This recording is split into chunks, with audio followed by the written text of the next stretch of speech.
Hey, Mike here. I just wanted to let you know that you can listen to Dark Poutine early and ad-free on Amazon Music, included with Prime.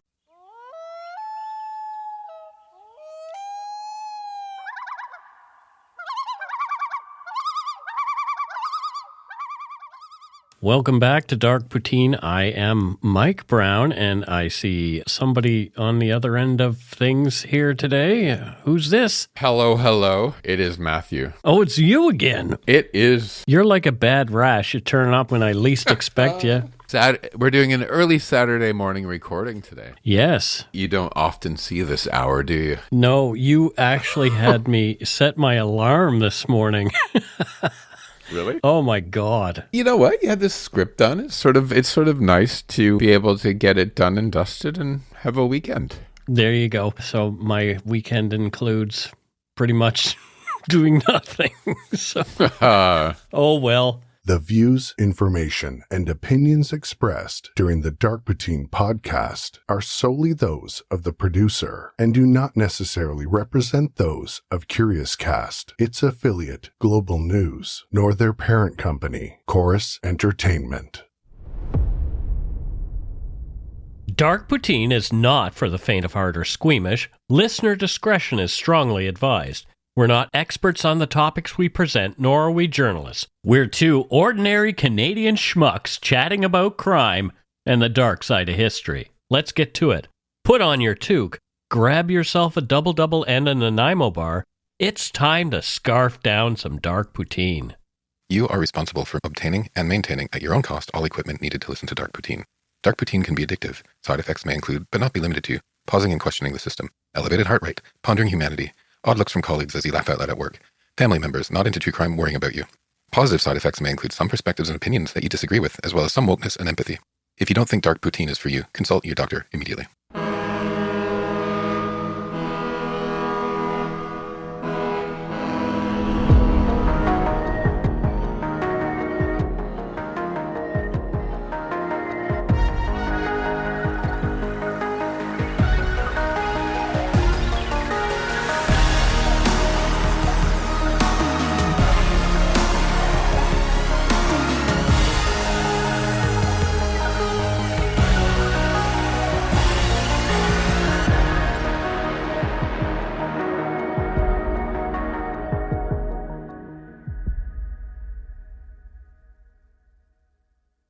In April of 2015, someone began targeting some of Winnipeg, Manitoba's most vulnerable residents. Men, living rough, sleeping outside, and often already failed by every system meant to protect them. By the time the killing stopped, 3 men were dead. 37-year-old Miles Monias, 48-year-old Stony Stanley Bushie, and 65-year-old Donald Collins. Their killer was another man on the margins, a homeless drifter with a long history of violence and untreated mental illness, John Paul Ostamas. You are listening to Dark Poutine, episode 404, Left in the Cold, The Winnipeg Homeless Murders. Before we get started, I'm torn about the language we'll use here. Homeless is what most people know, and it's the word reporters in the courts used at the time, but it can sound like a label, and that's all a person is. Unhoused or people experiencing homelessness feels more respectful and reminds us that systems failed these folks, not that they somehow failed at life.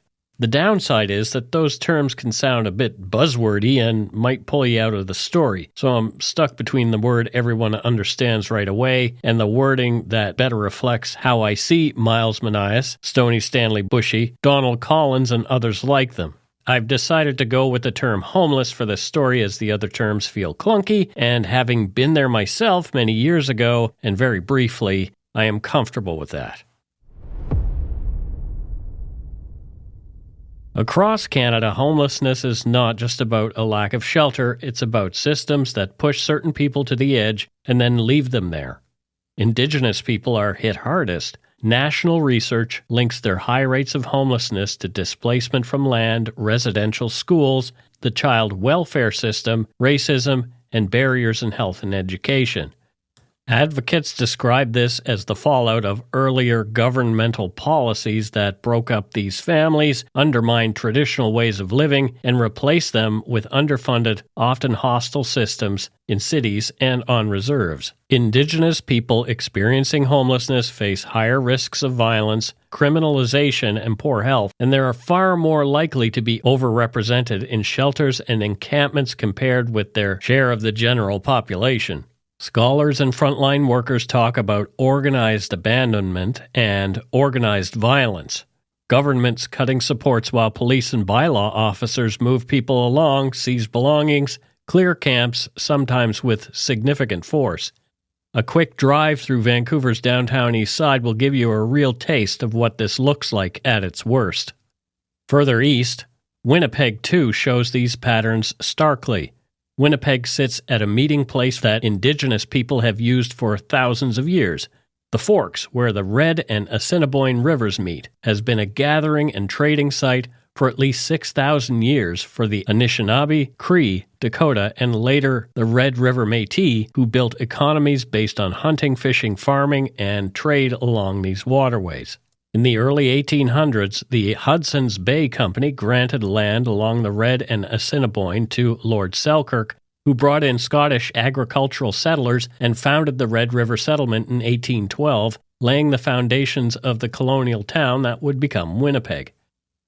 That settlement grew beside existing Indigenous and Métis communities and trade networks, and over time, colonial policies like the Indian Act and the displacement of First Nations and Métis people turned this long-standing Indigenous center into a prairie city where the original inhabitants were pushed to reserves, road allowance communities, and the urban margins. A recent street census found at least 2,469 people experiencing homelessness in the city, the highest number since counts began in 2015. Around 78% of those surveyed identified as Indigenous, a statistic First Nations leaders say reflects, quote, generations of colonial policies that have dispossessed First Nations of our lands and denied us of our treaty right to live in dignity, end quote. Downtown Winnipeg, especially areas around Main Street and the core, has become a visible gathering place for people with nowhere else to go, many of them Indigenous and cycling between shelters, encampments, jails, and cheap hotels.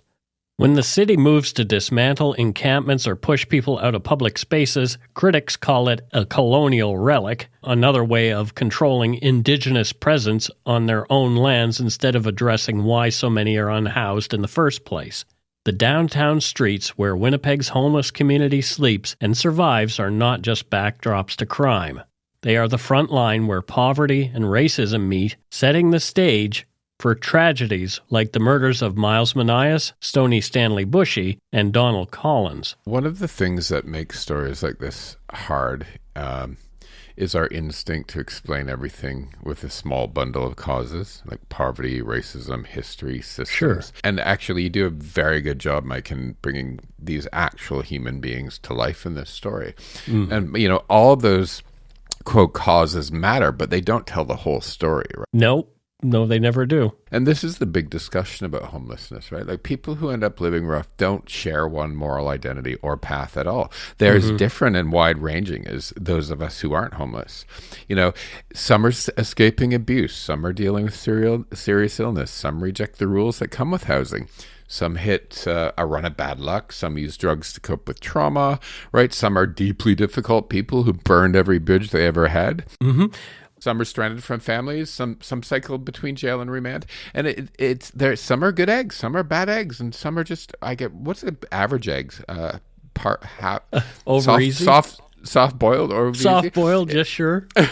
Right? Like, they're as diverse as we are. And there's danger in flattening all of that into one explanation. And that danger is that it turns individual adults into symbols. And once we do that, it becomes easier to talk about them in the abstract than it is to actually deal honestly with what actually puts people in danger. It dehumanizes them, yeah, absolutely. And who they are as individual human beings. And when you abstract them, well, Mike, you're about to tell us what happens to the city when we do that. Right. The first known attack was sudden, brutal, and almost casual in how little it seemed to matter to the city at first.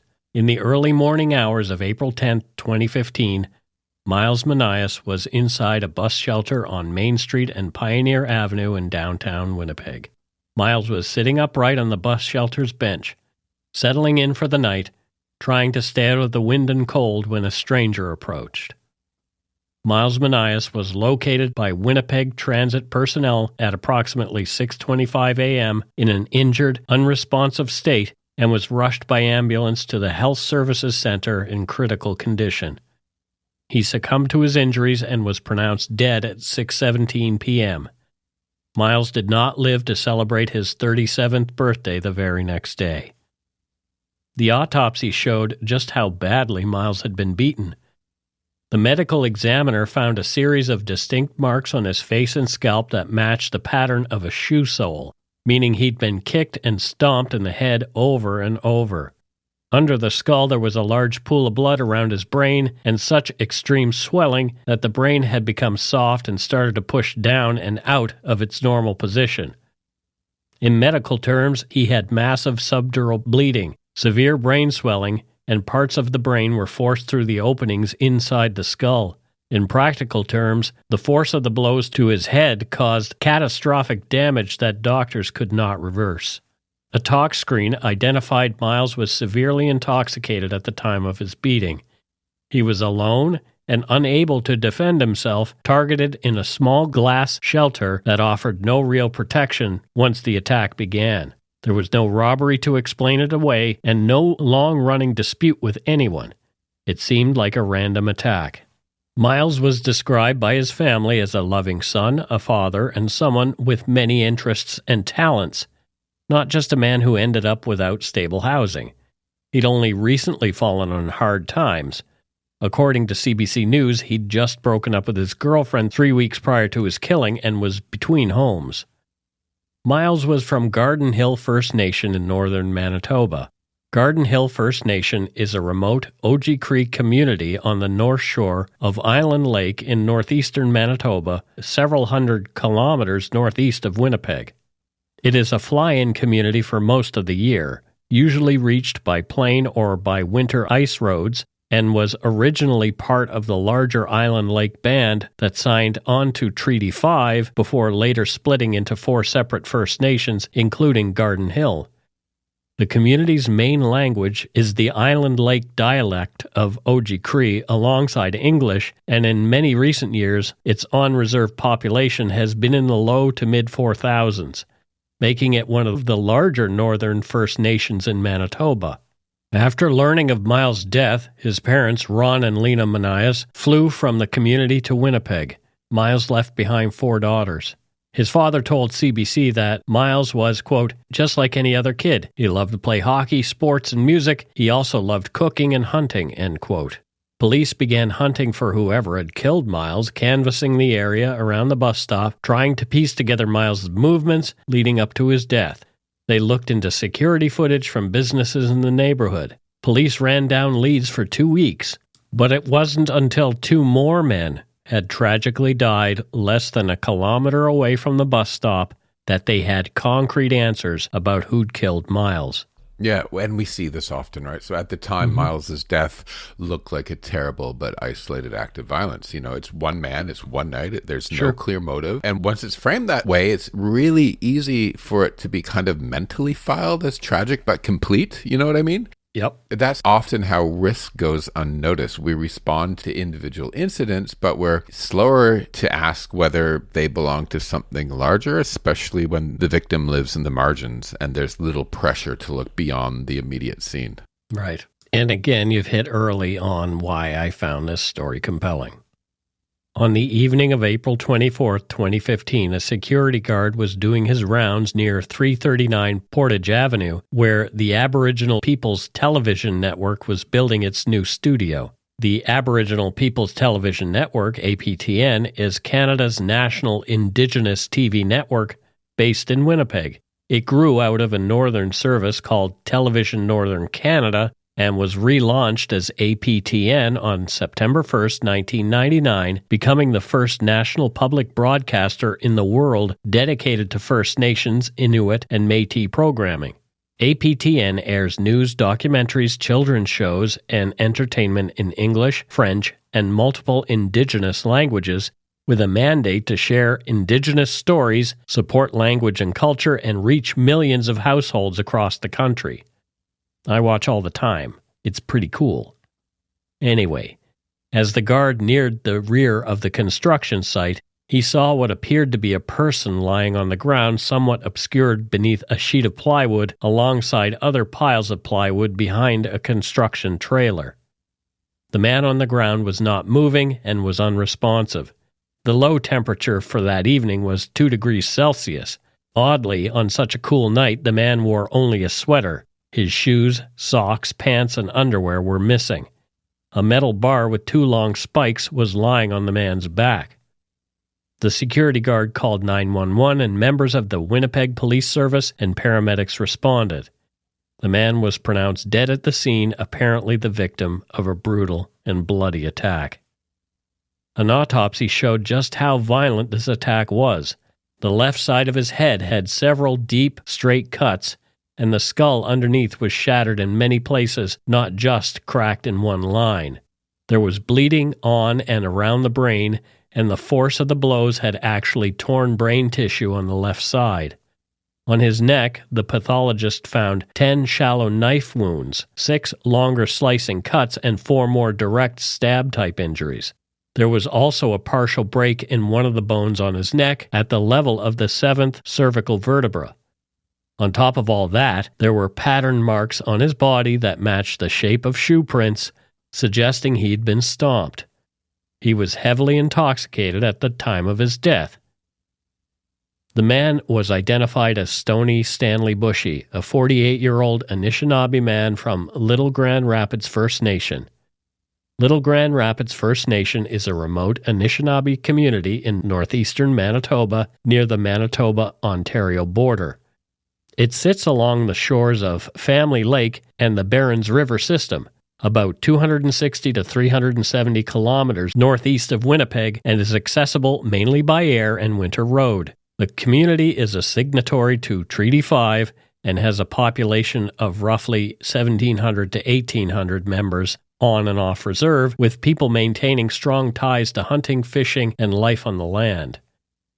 People who grew up with Stony remember him as, quote, always a happy kind of guy, always joking around, someone who liked to tease and laugh with friends and family. Like Garden Hill First Nation, Little Grand Rapids is a fly-in community for much of the year, and like many from there, Stony moved back and forth between the reserve and Winnipeg. Chief Martin Owens said Bushie usually lived in Little Grand Rapids during the winter and then traveled into the city to see friends. Family members describe him as gentle and helpful. His niece Amanda Martin told CBC that, quote, he was harmless and had a family who loved and cared for him, adding, he was kind and would help anyone, emphasizing that he was not someone who looked for conflict. Friends who knew him from Winnipeg soup kitchens and drop-ins also described him as pleasant and grateful. A man who had his challenges, but who was always joking around and easy to get along with. Hunting and fishing were a big part of his life and identity. Both Amanda Martin and Chief Owens said he loved being out on the land and had learned to live off it from his mother.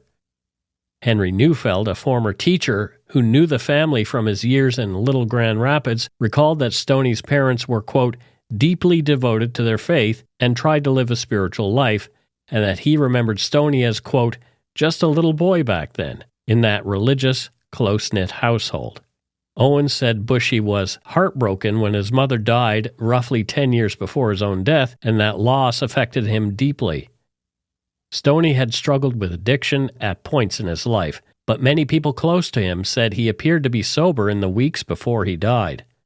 Amanda Martin told reporters that he had come to Winnipeg in mid-March 2015 for a medical appointment, and that the family had not heard from him after that, which worried them. She believed he had been staying in a First Nations boarding home during that visit.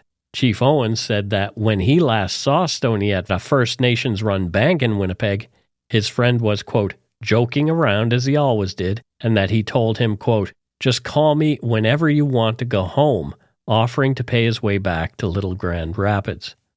Although he spent his time at places like Siloam Mission when he was in Winnipeg, his family stressed that he was not, quote, homeless in the sense of having no community.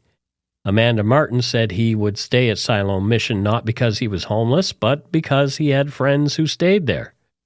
She remembered him as, quote, mostly cheerful, and said that, despite the pain of losing him, quote, we will heal, we just focus on the joyful memories. Chief Owens summed him up simply, quote, I don't believe Stony would ever initiate a fight with anyone. He wasn't that type, he was a good man, end quote. After the break, we'll pick up the story with another man in Winnipeg also found dead in the downtown core that same night. He was older, living on the margins like Stony, and at first his killing looked like a separate grim tragedy, but when police started to line up the timelines and look at the alleyways on a map, a darker pattern began to emerge. The city had to face the fact that someone was hunting people who were already barely hanging on. We'll be right back.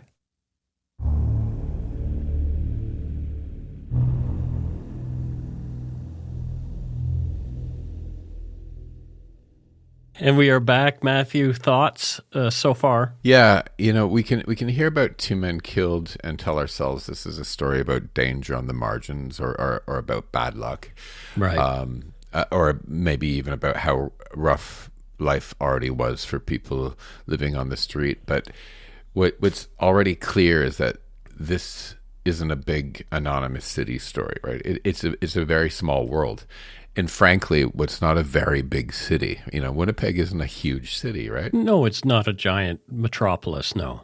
So if you take like a smaller city and then you zoom down to just a handful of streets, the same shelters, the same routines, the same people crossing paths again and again, you start seeing when violence shows up in a world that is that tight, it doesn't just hurt individuals, it changes how the entire space works. So these ordinary spaces in this small area stop being neutral, and you start thinking about who you sit near, who you walk with, right.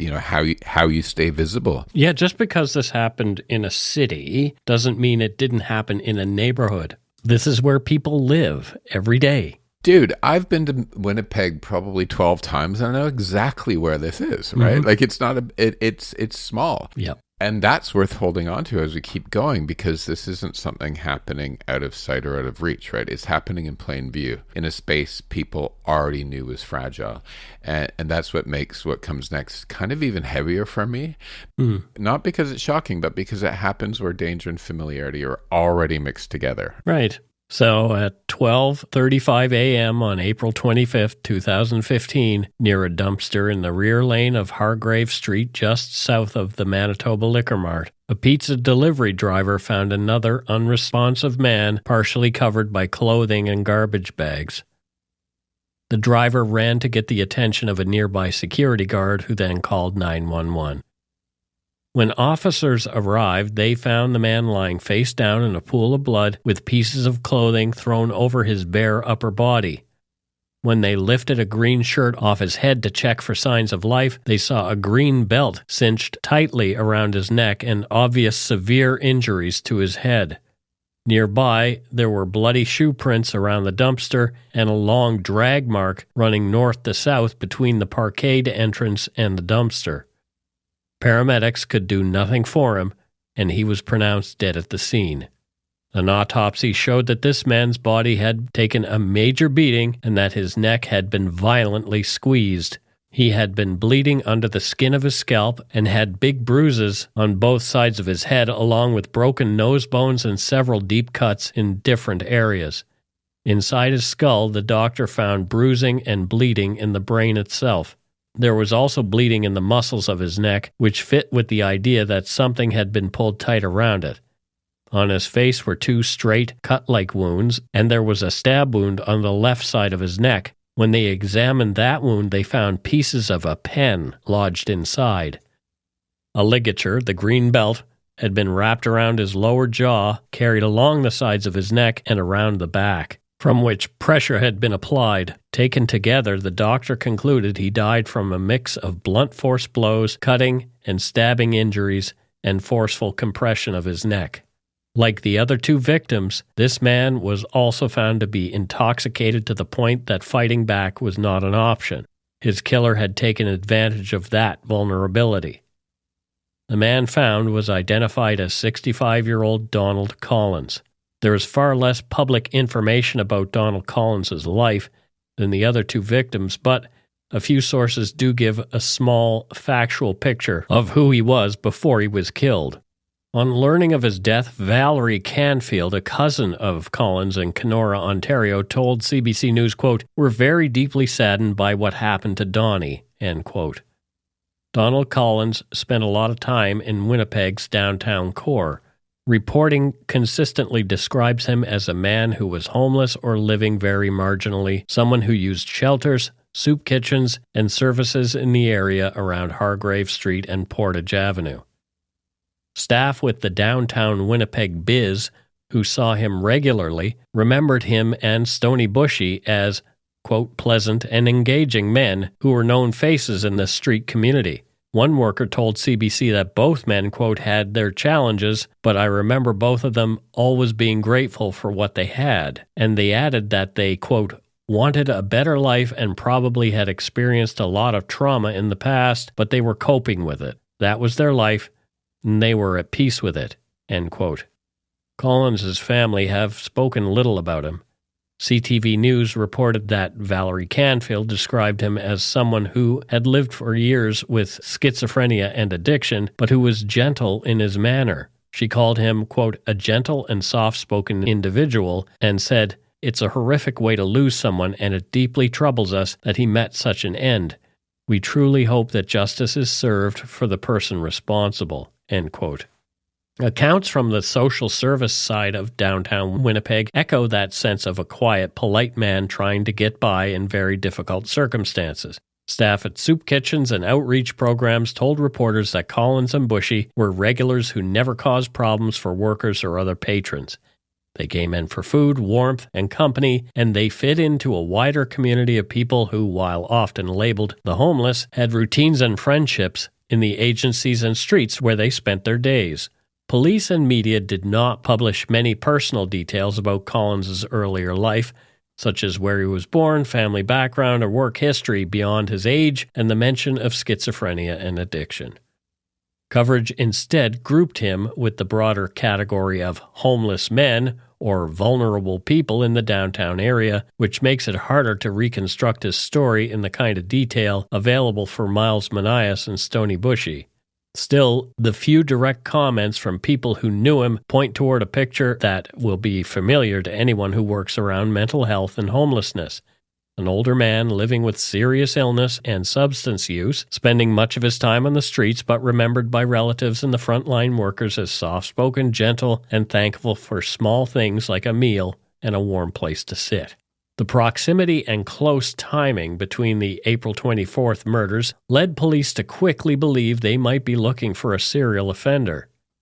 On Sunday, April 26th, the Winnipeg Police Service issued a warning to unhoused persons in the city. According to CTV News, quote, "The killings are very similar in nature, which leads us to believe they are linked," said Sergeant John O'Donovan of the Homicide Unit to assembled media. "If you're a person who lives on the streets and happen to see this broadcast, you know what to do to stay safe and survive," said Donovan. "Stay with your friends. There's safety in numbers. Don't wander off with someone you don't know," end quote. Also from CTV News, Dan Maxon, the executive director of Siloam Mission, said, quote, "If you're living on the street or if you're at risk of homelessness and you live in this part of town, you're always aware that something like this can happen. Either you're going to be beat up or, in this case, killed," end quote. This is where the story stops being tragic and starts being more uncomfortable because, once violence repeats this closely in the same place and among the same kind of exposure, it raises a question nobody likes to sit with, and that's not just who's being failed, but who's being missed, right? And that's when you start thinking, oh my God, who else is being missed? And there's a difference between, vulnerability and danger. And when we stop making that distinction, the people least able to protect themselves are left sharing space with the people most likely to hurt someone. At this point, people don't know who to trust. Yeah. And probably some of them suspect they know who it is. Probably. Yeah, whether wrong or right. Yeah. During those same media interviews just after the deaths of Bushie and Collins, investigators also said they were still looking at whether these cases might be linked to the killing of Miles Monias on April 10th.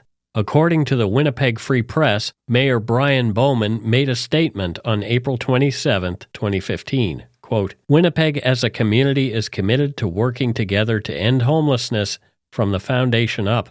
Everyone deserves the dignity to have the pride and safety in a place they can call home, regardless of the challenges they face. Those faced with being on the streets are sons, daughters, brothers and sisters, aunts and uncles, and parents. And we need to share compassion and efforts as a community, especially in times of tragedy." The police moved fast to track down whoever was responsible. Investigators pulled surveillance video around the city core, including clear footage from cameras on the APTN building that showed the brutal attack on Bushie in a nearby back lane.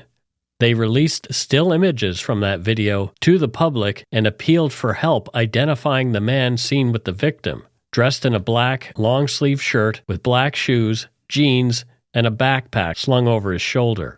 Tips started coming in, and people in the downtown community helped to put a name to the face: John Paul Ostamas.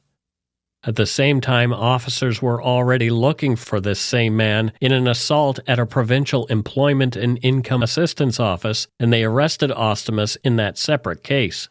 After uniformed officers took him into custody on the non-homicide assault, homicide detectives interviewed him and compared his account with the CCTV footage, forensic work from the scenes, and tips that had come in from the public. Confronted with the evidence, Ostamas started telling investigators what had happened. Much of what had happened between John Paul Ostamas and Stony Bushie was caught on security cameras around Hargreave Street and Ellis Avenue. A security guard from nearby Manitoba Liquor Mart who appears in that video himself later told investigators that the man leading Bushie toward Ellis was Ostamas. He said the two men did not seem to know each other and that Bushie didn't look like he wanted to go with him. At one point, Ostamas tried to grab Bushie's arm and missed, and then the two walked off together.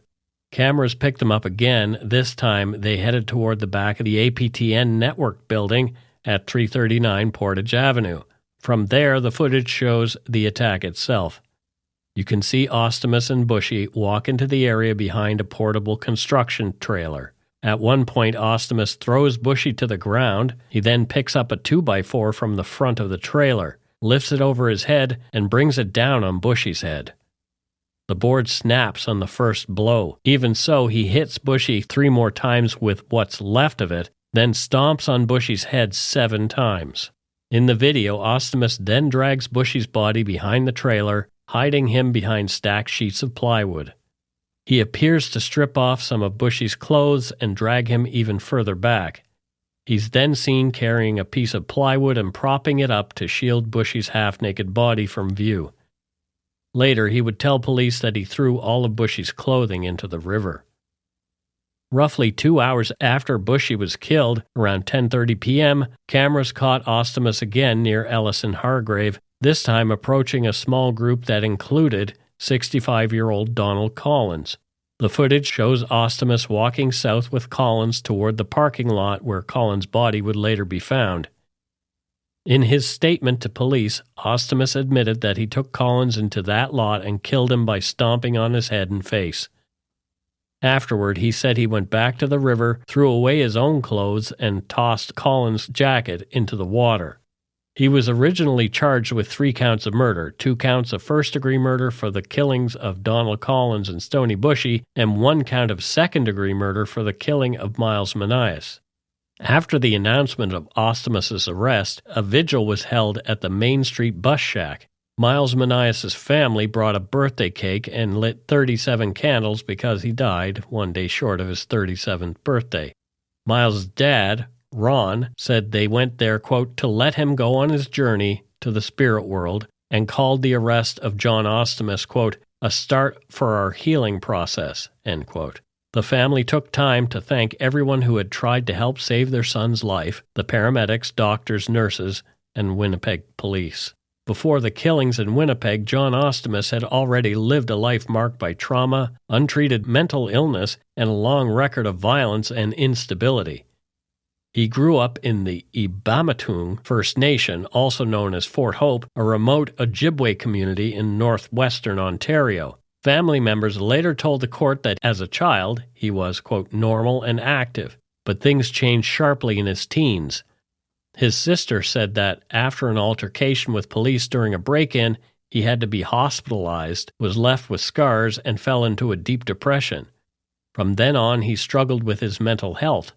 A psychiatric assessment done in 2002 diagnosed him with schizophrenia, and his lawyer later told the court that he had spent much of his life in and out of psychiatric institutions, frequently going on and off his medication and having trouble getting it consistently.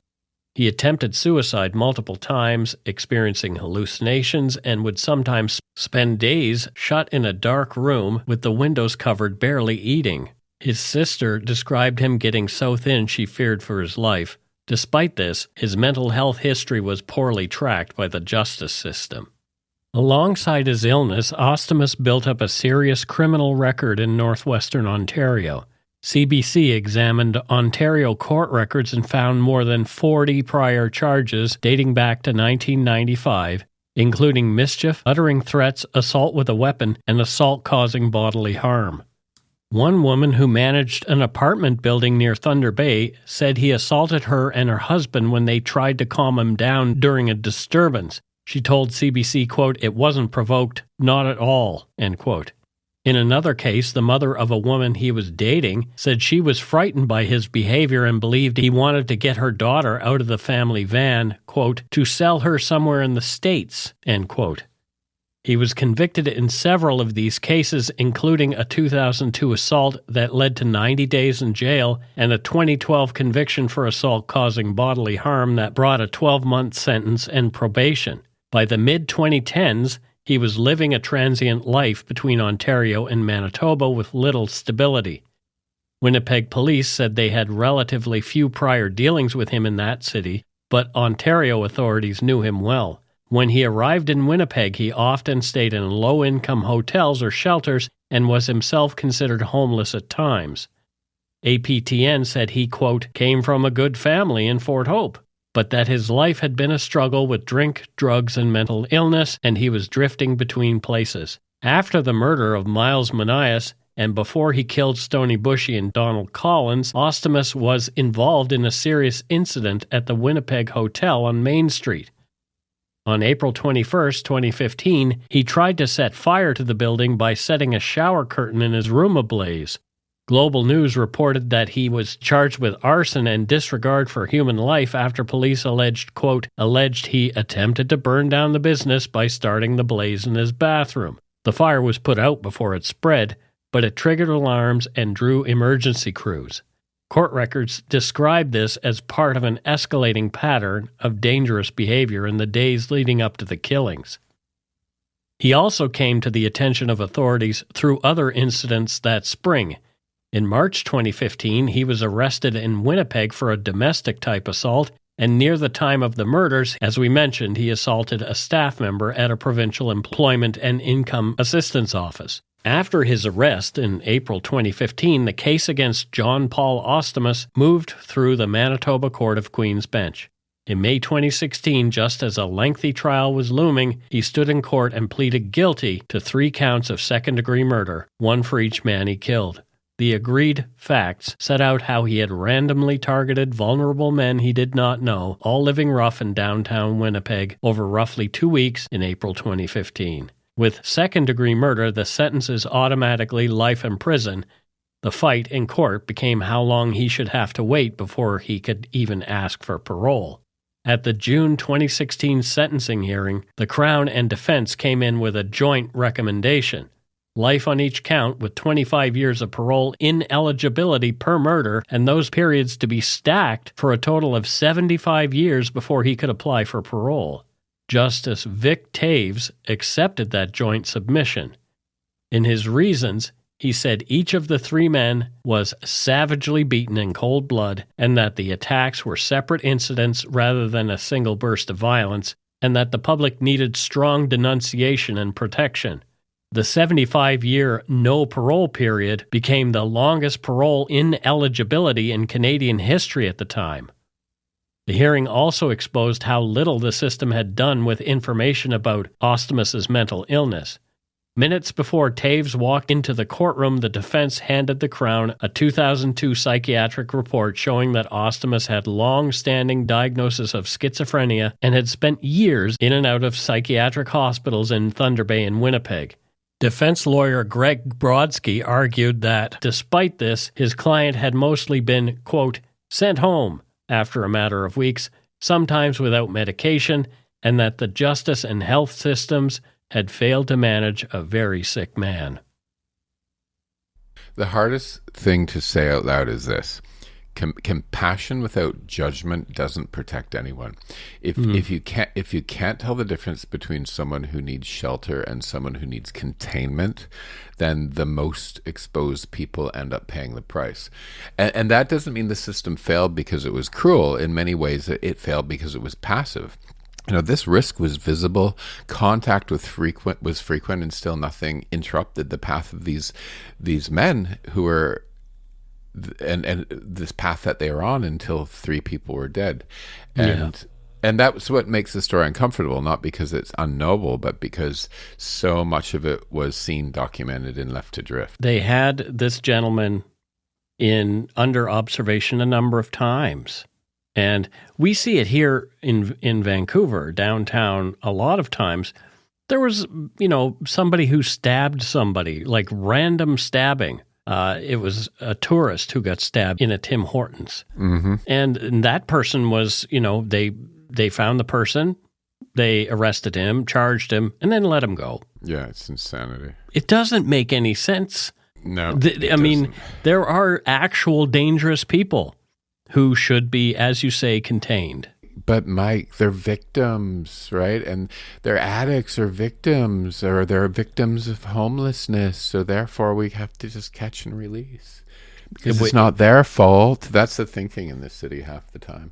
Well, right? I think it's more national than it is just Vancouver. Yeah. I mean, we see it from our own lens, but I have friends across the country who are telling me the same things. Yeah, Vancouver's a little bit even more so, I think. But and that's the problem, right? This is what happens when even the system is going, the system's going, oh, homeless person, right? And as opposed to, no, a dangerous human being that's out there hurting other people, right? It's like their living situation mitigates the violence somehow. Yeah, the living situation mitigates it, or their addiction, the quote, their culture. They're victim of it. They're a victim of their addiction, or their culture mitigates it. So let's just put them back on the street and let them hurt somebody else who had nothing to do with them. Right. Yeah. Yeah. Some things need looking at, I think. Oh yeah. Ostamas did speak in court. According to CBC and the Winnipeg Free Press, he told the judge, quote, "You made me like this," apparently referring to a serious head injury he had suffered in custody as a teenager, and then added, "Yes, I was wrong doing the crimes. I understand, and I take the consequences for that. I'm sorry for the victims and the community, too. It's hard for me to say certain things. I was wrong and am willing to accept the consequences." The families did not find comfort in these words. Ron Monias, Miles's dad, was very open about choosing forgiveness, though, even while being blunt about his loss. Speaking about Ostamas, he said, quote, "I'm happy to know he'll be gone for a long time. Society does not have to live with this man," but added that the killer's apology, quote, "didn't do anything to me because I could never get my son back." He also said of Miles, quote, "I'm sure I will miss saying I love you, my son, every morning," end quote. Years later, The Supreme Court of Canada struck down parole stacking for multiple murders. Ostamas' lawyers went to the Manitoba Court of Appeal. In 2022, that court reduced his parole ineligibility from 75 to 25 years, in line with the new law, but left the 3 sentences intact. And that's it for Dark Poutine, episode 404, Left in the Cold, the Winnipeg Homeless Murders.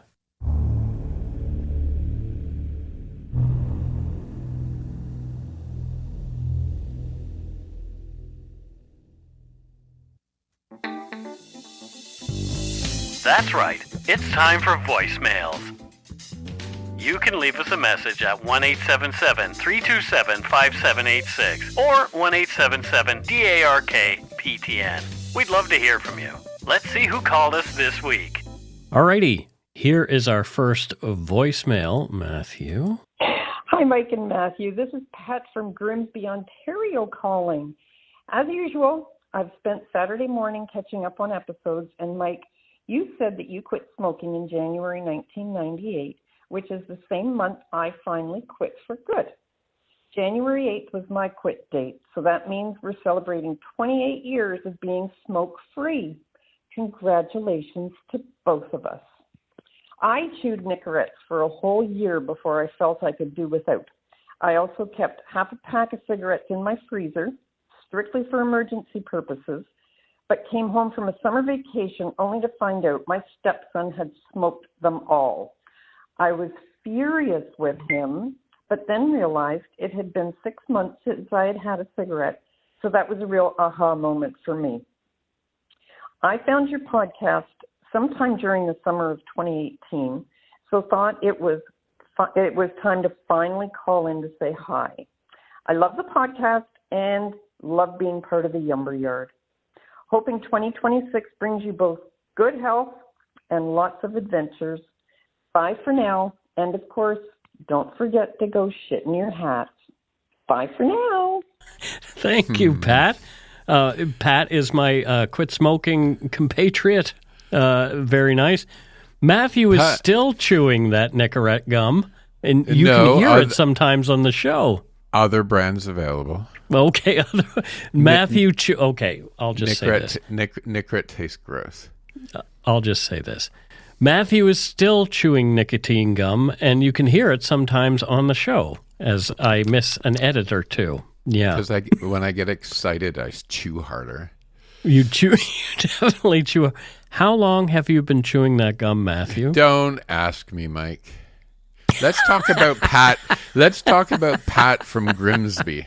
I could see as she was talking about it, Matthew. You're just like looking at other stuff and like, let's not talk about the war. Not having this conversation. So we're not having this. Grimsby is between Hamilton and St. Catharines. And I went to college. So an old college friend of mine is from Grimsby. He's the first person I met from Grimsby. But the first person, wow, okay. Yeah. I think Grimsby's eventually going to, you have St. Catharines on one side and Hamilton on the other that are growing out, as is Grimsby. That's all going to be one city eventually. Yeah. Yeah, that happens a lot. I mean, Halifax, Dartmouth is sort of an amalgamation now. So, they're still two separate cities, but they have a lot of things that are put together, including a police. But I wonder if Pat ever goes walking in the 50-point conservation area. I don't know, but what do you think Pat does there in Grimsby? I think she works in Effingham. What's that? It's a little town not far from Grimsby, and it's like a pork place, and a pork place. They say, "Here's your Effingham." Okay, here's your Effingham. So she gives people their Effingham all the their time. Effingham, yeah. So she works at the counter and gives them their Effingham. Oh, good Lord. Oh, I make myself laugh. You do. You do make yourself laugh, Matthew. Oh, boy. All right. Here's one we have from somebody named Dave in Saskatoon. I think we know who this guy is. Do we? Hi, this is Dave from Saskatoon. just trying to stay warm. It's minus 35, wind chill minus 44. So just decided to listen to your podcast today. I just finished listening to the Edmonton tornado and in '87, and I was actually in Edmonton in that tornado. I was more in the city, so I didn't. So the tornado didn't go all the way in, as you know, but it just seemed prior to the winds and rain that it was really quiet and airy. It was like you knew something was going to happen. And then we did get the rain and wind and hail. And the funny part is that that my sister and mom was in France on vacation. Me and my dad went to Fairmont, BC, and then my dad dropped me off in Edmonton on the way back to stay with a friend for a week, and that was when the tornado was. Then I can't remember if it was that night or the following day. My friend's mom called my dad saying that I was okay, and my dad was confused and basically said, why wouldn't he be? He had no clue what happened in Edmonton. But on the way back to Saskatoon, we drove by that trailer park, and it was sad on what the damage that the tornado did. But I enjoy your podcast, so go take a shit in your hats, or I guess in this cold weather, take a shit in your toque. Thank you. Bye. Thanks, Dave. Yeah, we've heard from Dave before. So, yeah, it's really interesting. You know, here in Canada, sometimes when things happen, other Canadians have no idea that it's happened, like something big like that. For example, Dave is referencing his dad not knowing that there was a tornado even. It depends on where you are. Our news, we've mentioned it before, is very regional. I think Dave's a meteorologist. Dave is probably a meteorologist. You're correct, because he talked about wind, rain, hail, all those kind of things. Yeah. So I'm going to give him an official meteorologist job. Well, thank you, Dave. We really appreciate you. Thank you, sir. Yeah, that's it for this week's voicemails. Again, you can leave us one at 1-877-327-5786 or 1-877-DARK-PTN. We'd love to hear from you, even if it is just to say hi and to tell us to go shit in our hats. If you're stumped for what to chat with us about, a quick story is welcome. Alrighty, we do have a new patron this week, and her name is Shirley Anderson, and Shirley is from the interior of British Columbia up there in Penticton, one of the first places I traveled in the interior ever, which is interesting. I went there for to see some friends, and I took the bus. Okay. Yeah. What do you think? Okay. Thank you, Shirley. Thank you, Shirley. What do you think Shirley does up there in Penticton, British Columbia, Matthew? Is there skiing there? Is there skiing in Penticton? That's a good question. I don't know. You were there. I was there in the summer. I've never been to Penticton. You've never been to Penticton? No. Well, there's about 30 minutes from Penticton is the Apex Mountain Ski Resort. So, okay. Shirley is an apex predator. She's an... What? What is an apex predator? Is that like... She's a super snowboarder, and she just goes down the mountain, like bumping people off as she goes. Apex predator. Oh, it sounds like the name of the ski team out there, the Apex Predators. Yeah, so Shirley's like the lead skier of Apex Mountain. Okay, well, there you go. Well, thank you so much, Shirley. We really appreciate you. Thanks to all our patrons and Donut Money donors, past and present, for your generosity. It helps to keep the show going. You can become a patron of Dark Poutine at patreon.com/darkpoutine. For a one-time donation, you can send us donut money via PayPal or interact using our email address, darkpoutinepodcast@gmail.com. If you don't already subscribe to the show, it would mean a lot if you did. You can easily find Dark Poutine on Apple Podcasts, Spotify, or wherever you listen to your favorite shows. If you haven't gotten yours yet, my 2 books are available to order via links on the Dark Poutine website or anywhere fine books are sold. And speaking of darkpoutine.com, check it out for show notes and other cool stuff. We'd appreciate it if you gave Dark Poutine a like or a follow on Facebook and Instagram. Most importantly, thank you for listening. Tell your friends about us. Word of mouth is a powerful thing. And that is it for this episode of Dark Poutine. So until next time, you know the drill. Don't forget to be a good egg and not a bad apple. Goodbye. Bye.